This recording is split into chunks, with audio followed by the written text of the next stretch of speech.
Bonjour à tous, bienvenue sur la chaîne de Paladrone. Aujourd'hui, je vous présente mon analyse du nouveau Mini 2 de chez DJI. Moins d'un an après la sortie du Mavic Mini, voici déjà son remplaçant. Il ressemble beaucoup à son grand frère. D'ailleurs, c'est assez difficile de les distinguer quand on les met côte à côte. En fait, il apporte pas mal d'améliorations qui devraient répondre aux attentes des utilisateurs. Ceci dit, la recette du succès est inchangée, c'est toujours un drone multirotor grand public destiné à la prise de vue aérienne, ultra compact avec une masse inférieure à 250 grammes et un budget accessible comparé aux autres produits de la marque.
Donc tout d'abord, avant de parler des améliorations qu'apporte le Mini 2, je vais déjà lister ce qui ne change pas. C'est la conception du drone, le châssis, la caméra, le capteur, la taille des hélices, tout ça est complètement identique au Mini 1. Sur le capteur et sur l'optique, on a exactement les mêmes caractéristiques. Ensuite, sur ce Mini 2, on n'a toujours pas de capteur anti-collision comme sur le Mavic Mini. Et ça, c'est un petit peu logique pour des questions de masse, d'encombrement et de prix. Ce serait assez difficile de respecter le cahier des charges en rajoutant sur ce type d'appareil des capteurs anti-collision. Et puis également pas de fonction de tracking. Si vous voulez faire du suivi, ça veut dire qu'il faudra passer sur la gamme supérieure, sur le Mavic Air 2, car là on aura en termes de vol automatique uniquement les séquences quick shot automatisées, mais pas de tracking ou de fonction similaire. En termes de bruit émis par l'appareil en vol, autrement dit de nuisance sonore, on reste exactement sur le même niveau, et ça c'est logique, hein, c'est quasiment la même masse et ce sont les mêmes hélices, donc ça reste un niveau très discret et ça c'est appréciable pour les gens qui sont soucieux de ne pas déranger leur entourage quand ils font évoluer leur appareil.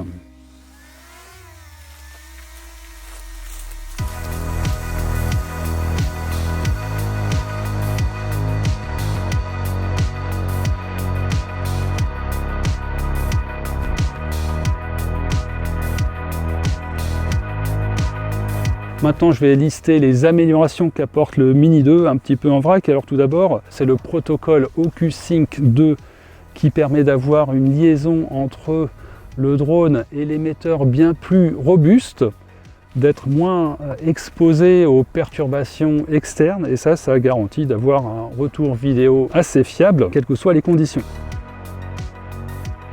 Donc on a une transmission beaucoup plus robuste, elle permet au passage d'aller très loin, sachant que piloter à vue un appareil aussi petit, c'est assez compliqué au-delà de quelques centaines de mètres.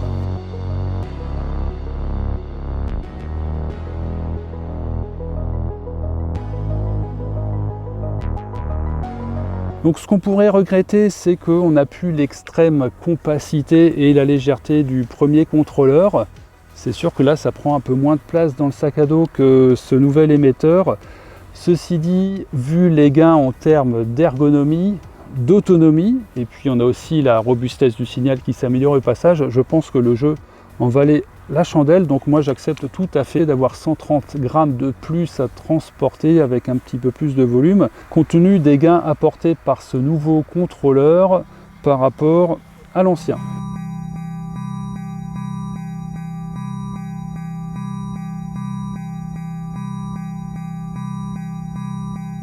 L'autre principale nouveauté sur ce Mini 2, c'est la définition en vidéo qui passe en 4K. Pour être précis, c'est pas tout à fait de la 4K, c'est de l'UHD, ultra haute définition. Donc ça, c'est aussi un bon point, ça permet d'exploiter toute la définition du capteur et de ne pas être limité par cette définition un petit peu bâtarde qui était le 2,7K du Mavic Mini. Toujours en vidéo, on a le débit d'enregistrement. Bonne nouvelle, il passe à 100 mégabits par seconde au lieu de 40, donc ça c'est un bon point. Ça permet de moins compresser le signal vidéo et puis d'avoir des images en principe de meilleure qualité quand on a des mouvements rapides.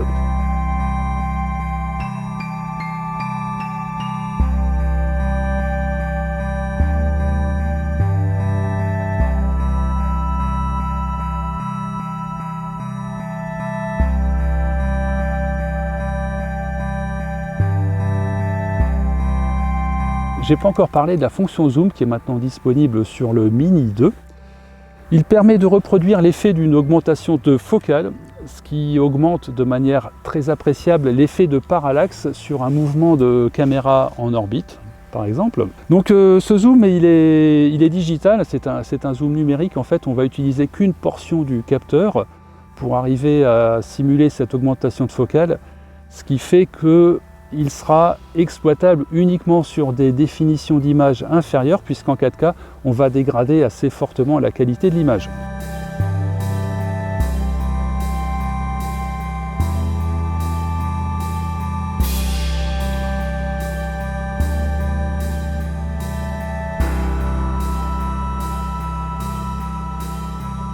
Il était très attendu sur le Mavic Mini. DJI corrige le tir sur le Mini 2. Le format RAW est maintenant disponible. Il présente un grand intérêt pour les photographes qui préfèrent développer leurs photos eux-mêmes. Et par rapport au JPEG, ça permet également de récupérer une balance des blancs approximative, de moins forcer sur les contrastes locaux et de récupérer une mauvaise exposition.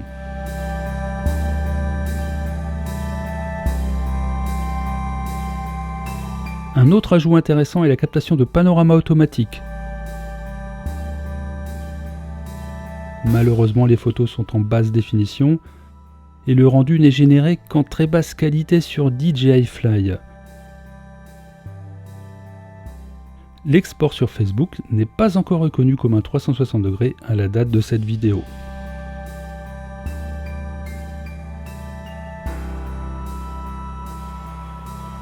Dans les autres nouveautés, une meilleure résistance au vent et donc on a un Mini 2 qui déjà peut aller plus vite en vitesse de pointe et en plus il peut tolérer jusqu'à 38 km/h de vent. Donc ça effectivement je l'ai testé et en mettant à l'épreuve le Mini 2 et le Mavic Mini avec un souffleur à feuilles, j'ai mesuré que la vitesse en sortie de buse était d'au moins 35 km/h. J'ai pas réussi à mettre en défaut le Mini 2 alors que le Mini 1 a été mis en échec assez rapidement. Il s'est retourné et puis les moteurs donc, se sont logiquement arrêtés, il est tombé par terre. Ceci dit, une rafale de vent qui arrive par en dessous sur le Mini 1 était capable de le renverser avec 35 km/h de vent, alors que sur le Mini 2, on a une bonne tolérance à ce type de turbulence.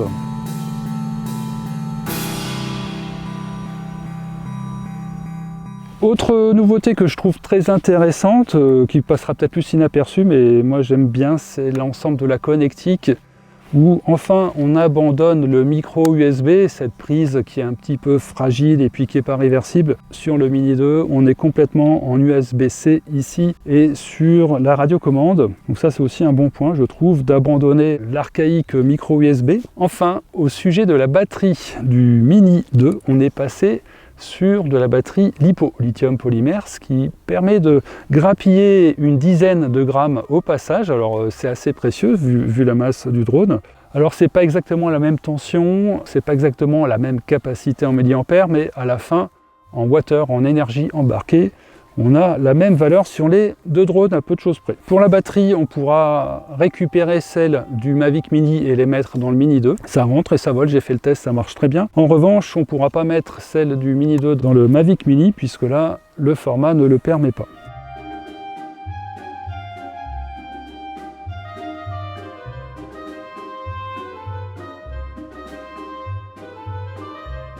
Je vous parle maintenant de la qualité des photos et des vidéos du Mini 2. Dans l'absolu, les performances sont cohérentes avec un capteur aussi petit. C'est un capteur 1 sur 2,3 pouces, 12 mégapixels. Et logiquement, on retrouve les faiblesses habituelles de ce type de capteur, c'est-à-dire une performance limitée en basse lumière, beaucoup de bruit dans les zones d'ombre, mais encore une fois, il faut remettre les choses dans leur contexte, vu le budget et la taille, c'est un résultat assez logique. Cependant, je regrette qu'on n'ait pas pu mesurer un progrès quelconque par rapport au Mini 1. On aurait pu espérer que DJI aussi améliore la manière dont l'image est traitée pour nous restituer quelque chose d'un peu plus performant.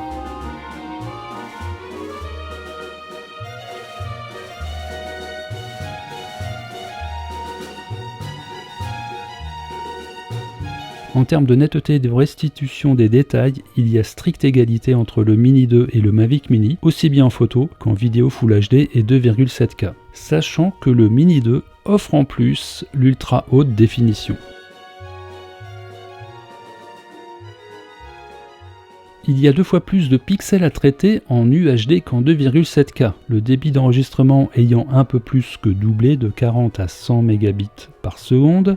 Je ne mesure pas de gain observable de ce côté. A noter que le débit en 2,7K reste plafonné à 40 comme sur le Mavic Mini. La capacité en basse lumière et la plage dynamique restent limitées, sans surprise. Pas de progrès sur le Mini 2, les images restent bruitées fortement dans les zones d'ombre ou en basse lumière avec un fourmillement en vidéo dans les zones d'ombre. Cela semble parfois même plus accentué sur le Mini 2, en ultra haute définition. Cela s'explique car dans cette définition, la vidéo ne passe pas par un sous-échantillonnage qui peut avoir tendance à gommer le bruit. Sur la plage dynamique, pas de changement non plus, elle reste assez limitée. Et en photo, sur une scène statique, il ne faudra pas hésiter à utiliser le bracketing d'exposition pour l'étendre.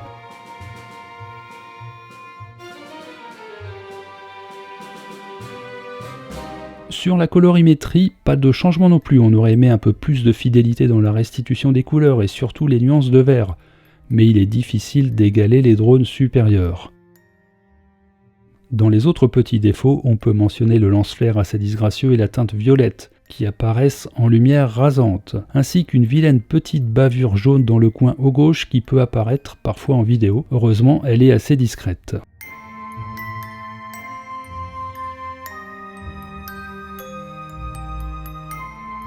Comme sur le Mavic Mini, les photos JPEG ne sont pas trop compressées. On observe toujours des contrastes locaux assez renforcés pour produire une image plus séduisante. Il est difficile de différencier les photos du Mini 2 et du 1, elles semblent issues du même appareil. Cependant, l'accès au format RAW permet au Mini 2 de se hisser un cran au-dessus. En conclusion sur l'image, on peut retenir que les performances sont identiques au Mavic Mini sur la netteté, le bruit, la plage dynamique, la colorimétrie, et qu'à part l'accès au format RAW en photo et à la définition UHD, il ne faut pas s'attendre à des progrès.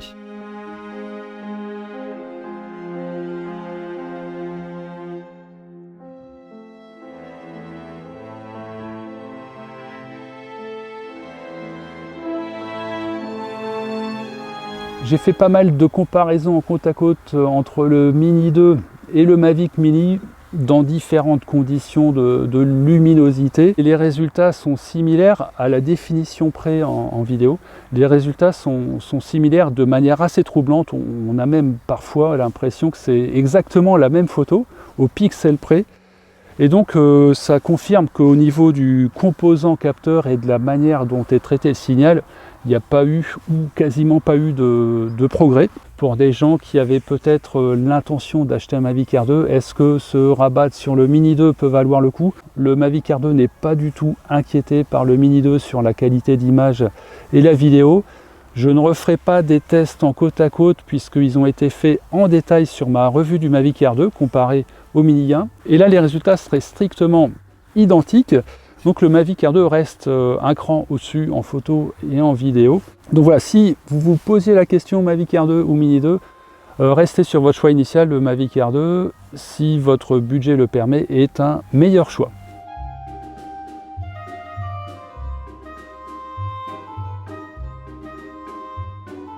Je réponds maintenant à la question, est-ce que le Mini 2 est un produit qui est adapté à l'initiation au drone?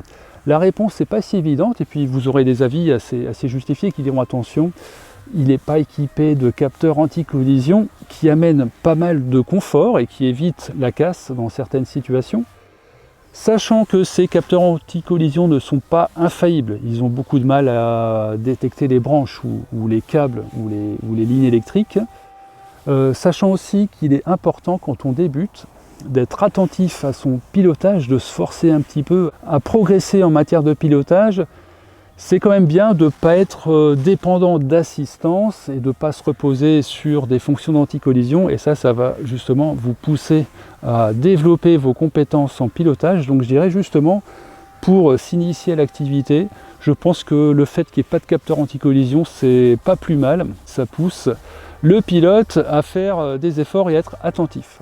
Partant de là, je pense que s'initier avec un Mini 2, c'est pas une mauvaise idée, surtout que ça permet également de commencer avec un budget un peu plus restreint, ce qui évite d'investir beaucoup dès le départ pour s'initier à cette activité.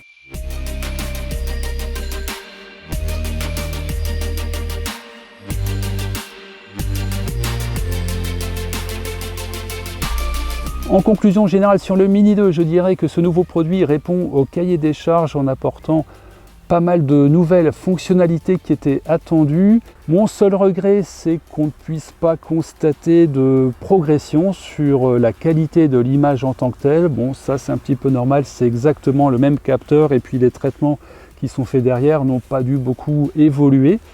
Ceci dit, il ne faut pas être trop exigeant. Compte tenu du budget, compte tenu de la taille du modèle, on en a tout de même pour son argent.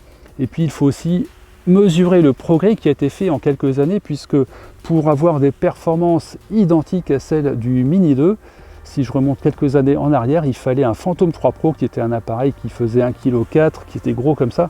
Donc là on est capable d'apprécier l'évolution de la technologie, et donc ça reste pour moi une belle performance de proposer toutes ces prestations dans un si petit volume avec une si petite masse.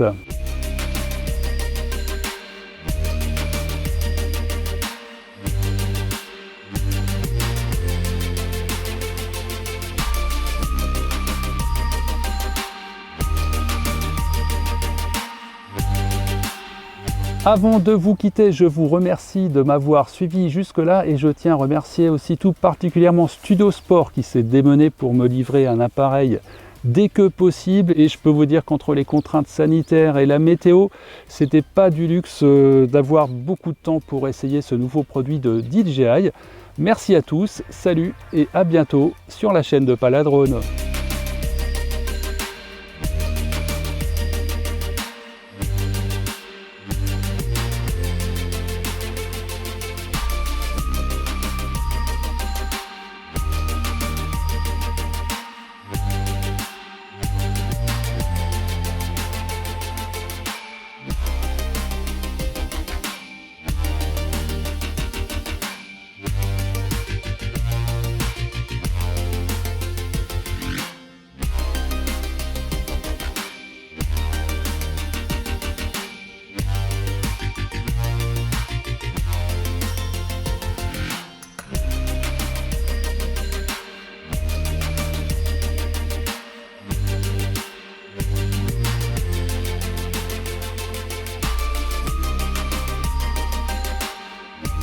Je vais vous expliquer le décollage à la main et la récup à la main du Mini 2. C'est très similaire aux autres appareils, il n'y a rien qui change. Donc déjà la technique, c'est de le mettre un peu plus haut que la tête. Il faut éviter d'avoir le plan des hélices au niveau des yeux. C'est pas la peine de prendre des risques pour rien. Donc on le met un petit peu plus haut que la tête. Il ne faut pas le tenir fermement, on le tient lâche et on essaye de le mettre à peu près horizontal, parce que sinon il ne va pas être très content. Donc ensuite moi je prends la radio comme ça, et puis comme ça avec le pouce j'appuie sur le décollage et ça permet d'initier la procédure. Et on le lâche et c'est aussi simple que ça. Donc ce qu'il faut éviter quand on tient l'appareil avec les hélices en rotation, c'est essayer de lutter pour lui donner une assiette différente. Il ne va pas être très content, donc on le tient de manière assez molle. Et puis il suffit de le lâcher, il va tout seul prendre de la hauteur. Maintenant pour l'atterrissage. L'atterrissage dans la main, encore une fois, ce qui va être important, c'est de le mettre à peu près à la même hauteur que tout à l'heure et de mettre la main et de vérifier que les capteurs lisent bien la main. Et c'est simple, c'est quand on met la main, on voit l'appareil qui devrait avoir un petit sursaut. Il faut vraiment que les capteurs lisent la main parce que quand on va actionner l'ordre de descente bien à fond, si la main n'est pas repérée par les capteurs, il va descendre à très grande vitesse. Donc ça, c'est pas très conseillé. Donc là, je vais le faire, voilà. Voilà, je mets la main. Vous voyez, et là, il a vu ma main. Donc, c'est bon, je descends. Et là, il descend à petite vitesse.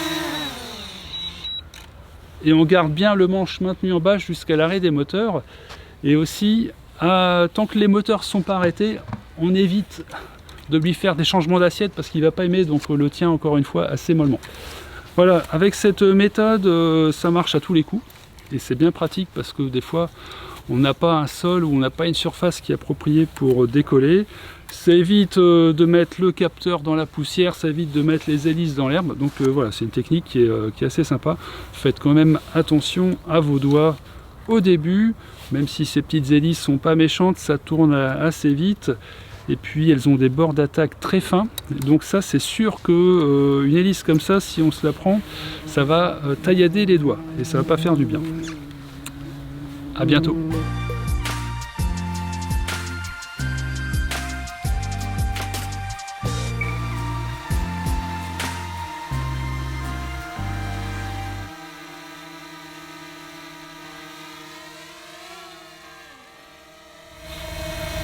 Donc je viens de faire une captation en manuel de la statue qui est derrière moi.